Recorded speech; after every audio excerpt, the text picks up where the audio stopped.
All right, good morning, y'all. I got a little drive, man. So I figured what I would do is what I do best. And that is make a lot of you individuals mad at me. Welcome, man. If you're new to the channel, please, by all means, hit that subscribe button, hit that notification bell, and share my videos.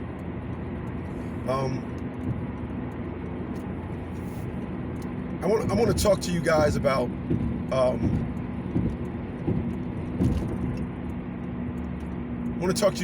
relationships,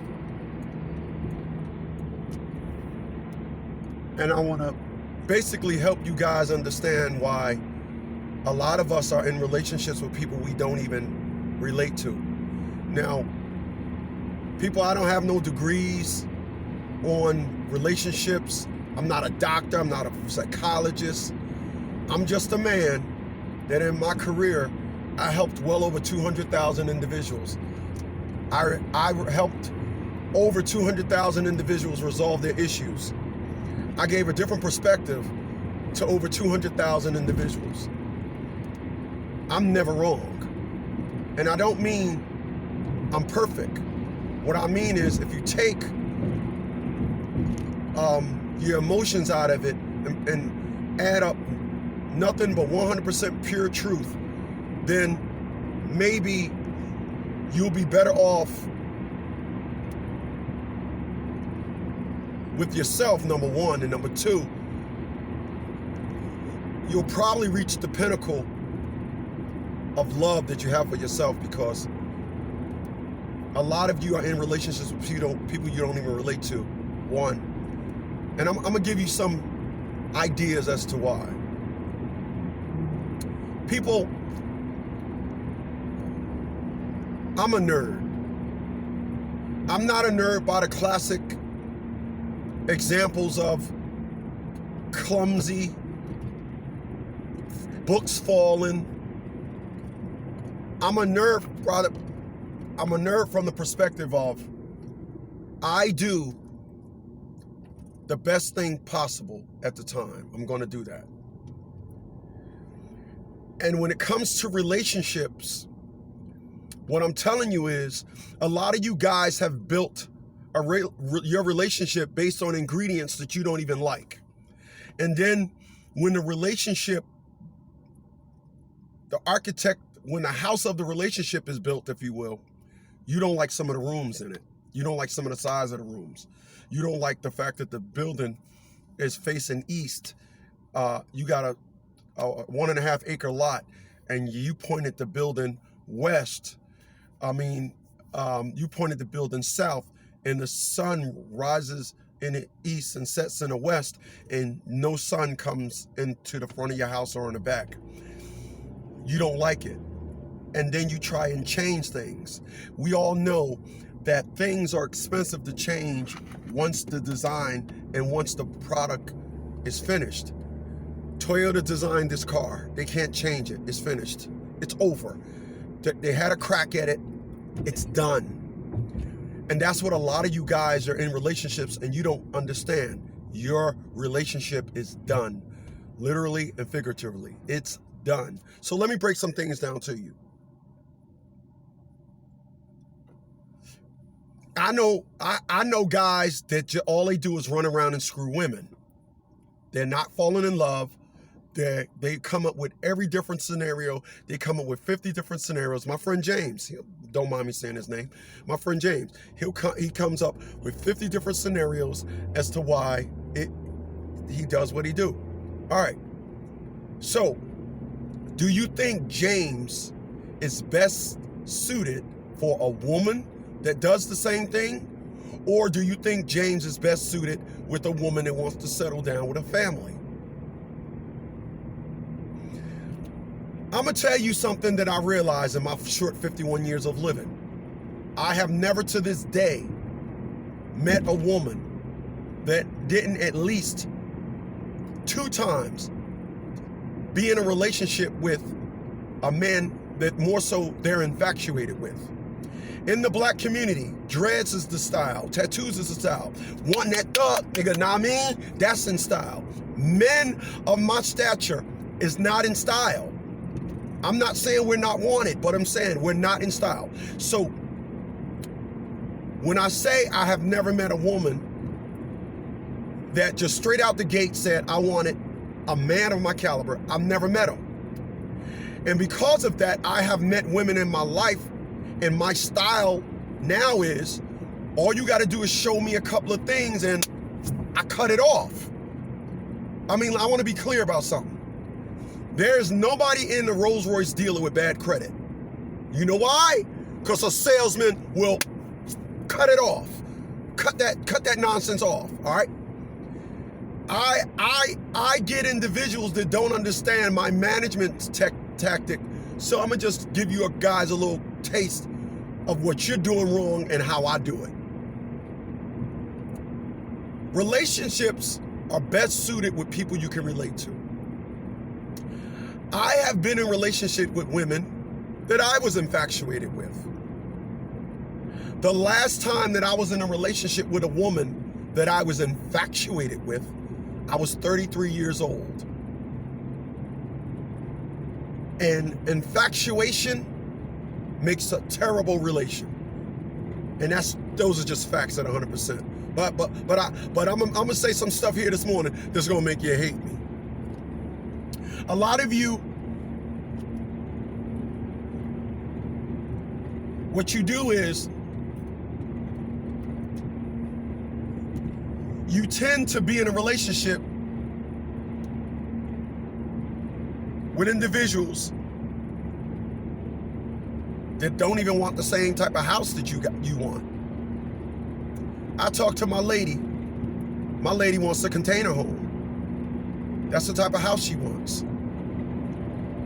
I got no problem with a container home. So we have no problem with the type of house we want. So let's take that and break that down into something of what I'm talking about here this morning as far as relationship. Now, I can give you an actual. I ran into a woman earlier this year that's a hoe. And just like my man James likes to play around, there are women that like to play around. There are women that if you look at them and see their body and their beauty, it does not equal single. It don't equal single. You can't look at a woman with body and beauty and say, you mean to tell me you're 45 years old and you never met a man that wanted to just wife you? No, you met individuals that wanted to wife you, but you kept them at bay. So, it just came to me. Let me help you understand the signs of being in a relationship with somebody you don't relate to. When you're pulling teeth, or the common characters of a relationship gets no traction. Let me say that again. The common traits of a relationship, characteristics of a relationship gets no traction. All right?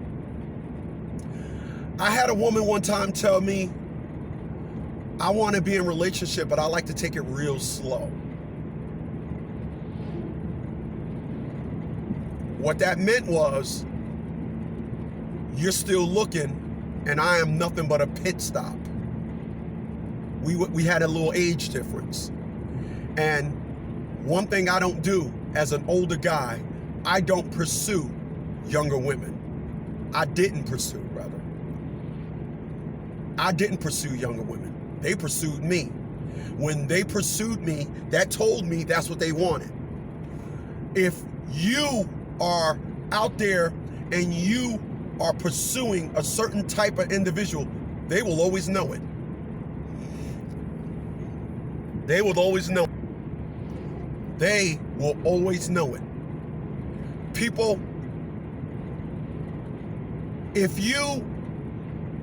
I want a wife. I'm not interested in nothing less.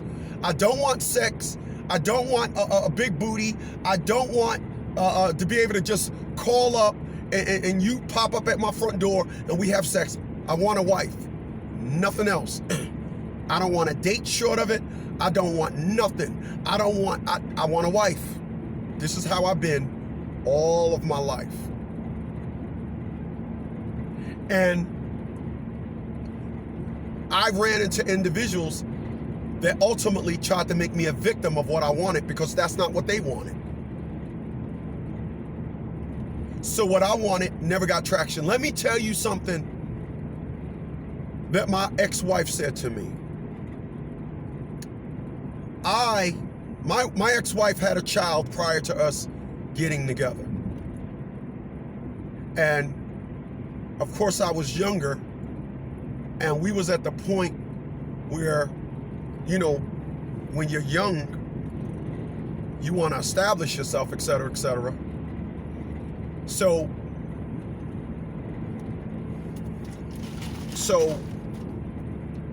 I remember telling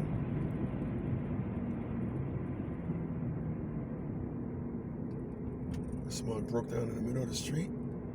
Holy smoly. I remember telling my ex-wife, we're gonna get a bigger place so your 2-year-old son can have his own room, as opposed to living in a 1-bedroom and him having a bed inside of our room. Well, I suggested that. And because I suggested that, my ex-wife got mad at me one day and said, I'm leaving and you could have your 2 bedrooms and upstairs and downstairs. I had to remind this this woman, you do know that I did this for you. It didn't matter. You know why it didn't matter? Because I didn't know at that time I had built a relationship with a woman that don't relate to me. You know how when you meet somebody, they got all the tangibles and all the intangibles. And if you don't know what tangibles and intangibles mean, please allow me. People, the intangibles is from a man to a woman. She's caring, considerate, knows how to cook, understands what taking care of a man means. What taking care of a man means, she understands feed a man, always keep a man energy, keep a man ready to go out there, hit the streets, make money to provide for his family. Not as soon as he come home, we arguing, we fighting. Home is not a place for sacred, to be his place of zen. Home is not that. As soon as he get here, I'm gonna argue with him. As soon as he get here, I got things. When a woman has tangibles, she's affectionate. Tangibles, she's affectionate. It's unfortunate, the intangibles, when a woman, these are intangibles. This one tangible used to be an intangible. When you're up high and mad, your woman comes and calm you down. She has that tangible, that intangible. At 50 years old, the intangibles, you meet a woman and she has her retirement in place. She's not booty out in the game and she's trying to just get married because she sees she's 50 years old and looking at 60 and know that, oh my God, retirement is not looking good for me right now. But I can find a man, let me do my dance. Let me find a man that has his stuff together. And by him having his stuff together, I can cling on to him. She has her intangibles. She has a plan. She has a plan already in motion about where she needs to be in the quarters of her life, of the quarters of the year.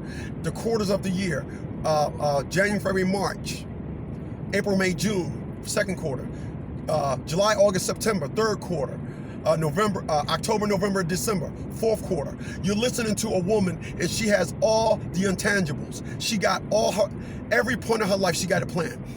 Now, as a man, I'm constantly listening to women tell me how strong they are and don't even have tangibles. got kids and can't afford to feed them, so they're on welfare. And don't even talk about intangibles. They have absolutely no intangibles. Have none. Zero. Zilch. So you meet a woman and she has tangibles and intangibles. A lot of you women out there, you are meeting men that have no tangibles and no intangibles.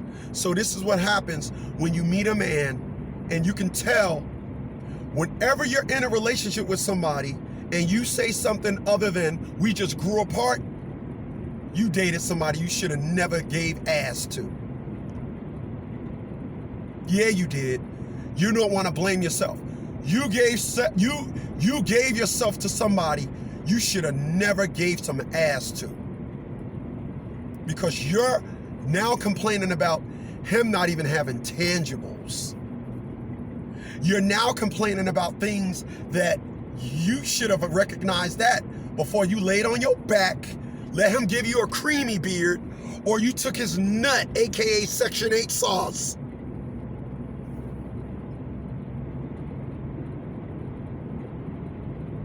I'm laughing at something else.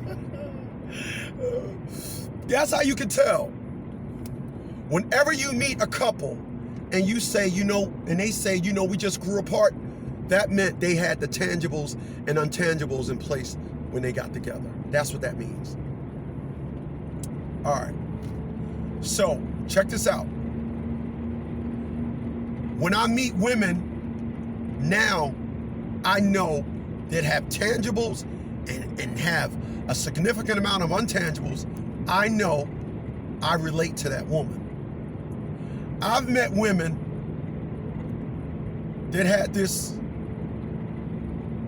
weird idea about their booty being big, and it was all about them, and the god awful take me as I am, and the super duper idiotic claim of you got to be God-fearing. Never mind I got 5 kids by 5 different dudes. Never mind I didn't finish high school. Never mind I live in public housing. The deal breaker for a man is, no, it don't matter you got a business. Don't matter that you're retired military. It don't matter that you have morals that far exceed today's standard. Never mind that. You're not God-fearing, so you're not the man for me.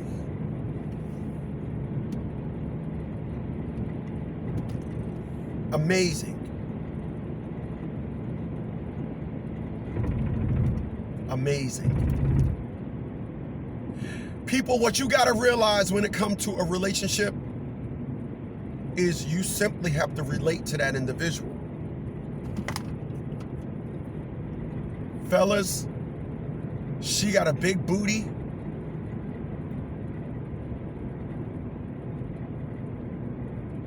That wears off the second you go to the supermarket and see a female with a booty bigger than hers. That wears off the second you go to the supermarket and be like, God damn, oh my God. And that woman may lock eyes with you and then turn back and look at you again and then look at you and you be like, oh, damn, oh, she's giving me some vibe. Ladies, oh my God, where do I start? Let's be clear, because I know you want to be mad at me. I say, oh God, where do I start? Because you may not believe this, but relationships have different consequences for you than it does for the man.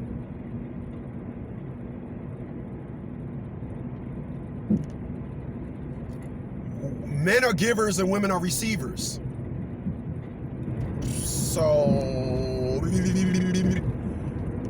if you're out there receiving from a bunch of no good individuals, we call that, we call that baggage.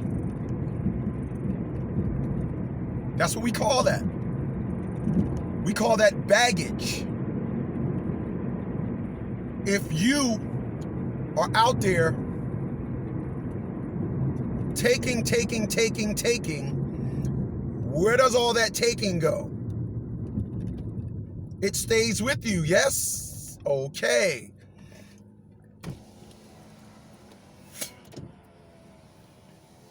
And because it stays with you,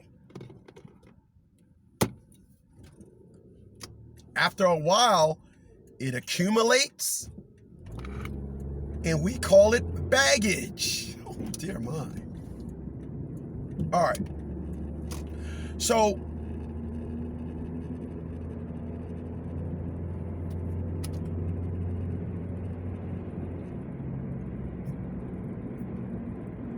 if you're dealing with somebody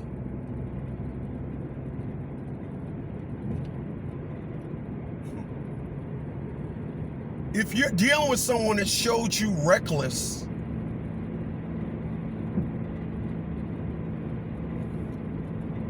and got so much residuals of their reckless,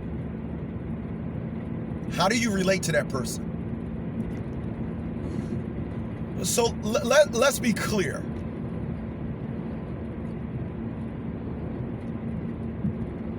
I'm here this morning telling you that you should be in a relationship only with someone you can relate to.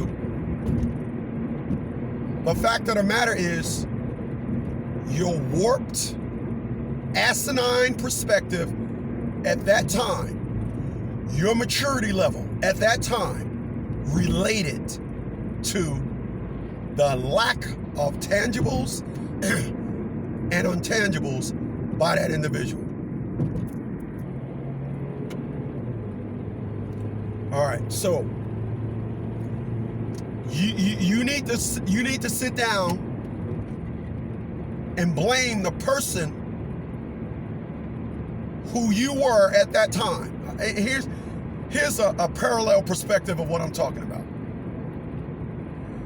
People at 51 years old, you know what I'm not doing? I am not mad at the person I was yesterday. I'm not mad at the person I was yesterday. You know why I'm not mad at the person I was yesterday?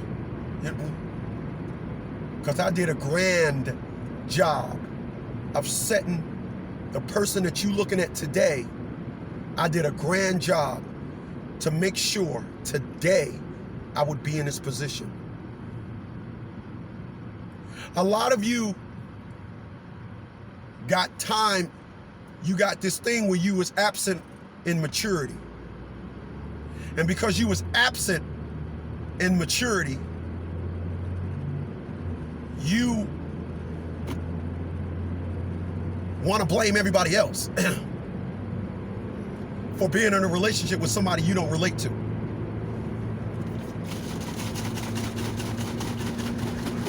It's easy for you to blame somebody else. It's easy for you to say, it's them, it ain't me. It's them, it ain't me. It's easy for you to do that. You know why it's easy for you to do that? Because the unfortunates of you is you're one of those individuals that is always best to blame everybody else for your issues. So my question to you, because you like to do that, where's the maturity in that? Where's the maturity in that? There is no maturity in that. If you sit down there and you take full responsibility of the situation you put yourself in, growth blossoms from that. You choose not to do that.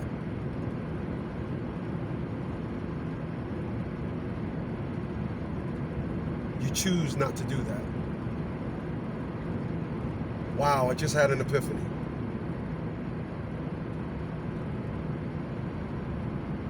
I'm gonna create an organization called League Teen Ministries.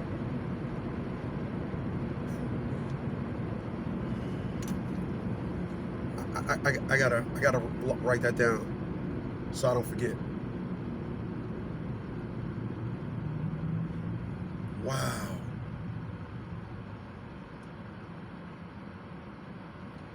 League Teen Ministries. Wow. I like that. So that's what a lot of individuals got to understand. You got to understand. You can't navigate yourself through life, because once again, I am where I'm at today because the Chris of yesterday put me in a grand position.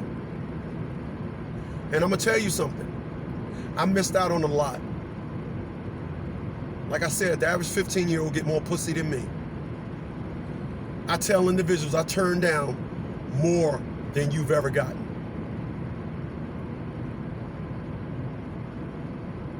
What are you gonna do? But I'm gonna tell you something. What a lot of people don't do is stick to the protocol that it is best suited for their character. And I do that exceptionally well. I had an individual that when I brought my house thought, and I'm going back to the beginning, thought that what she was gonna do was gonna invoke her hoish perspective on my penis. Oh, my booty is big, so, I mean, he want me. No, people, I make sure I put myself in the best position suited for my character. People, I don't do street chicks. I can't do nothing other anything other than a woman that wants a husband. It's not gonna work.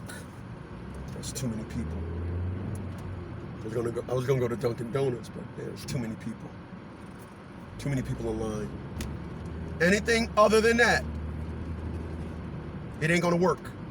Smart mouthing, attitude, not gonna work. You know why? Because women don't have that on standby. Women have a certain tolerance level that you build up to that. Smart remarks, mocking and patronizing. Where was you at? I was at James' house. Yeah, right, you was at James' house. Let me tell y'all a story right quick. I had lived with this individual. And we was on the phone. We lived together. We was on the phone. She got mad at me. She was at work. She got mad at me. So she comes home and she's on the phone with her friend for about 20 minutes. She's on the phone. I know. She hangs up the phone and then be like, all right, rah, rah, rah. I said, hold up. Listen, let me tell you something. I don't hit women, but I gave her enough raise to let her know, you better zip your fucking mouth and you better do it like real quick. Cause I'm a tick short of giving you a knuckle sandwich. Now let me tell y'all the perspective of what I'm talking about. Because like I said, I'm gonna make y'all mad at me. People, if you're mad at me, you should come home with the tires screeching. You should slam your car door. You should kick the house door in and be like, now, rah! She didn't do that. She came, pulled up nice. Yeah. That told me that there was a warped perspective of what I meant to her. If you think that you can talk to your friends and be like, okay, girl, no, I'm about to get them now. Okay, now tell me when I'm wrong at. 20 seconds in her rant, I helped her understand, no. You lost your opportunity to be mad when you came in this house calm, cool, and collective.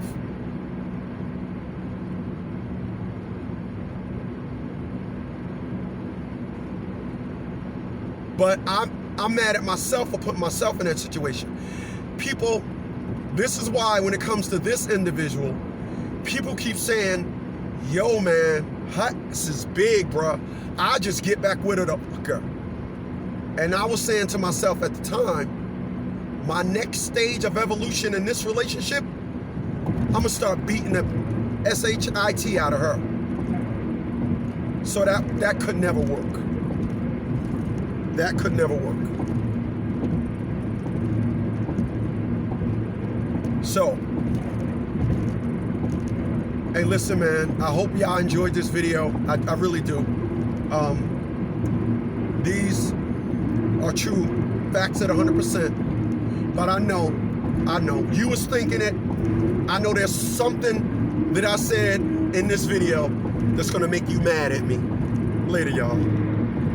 I know you hate me.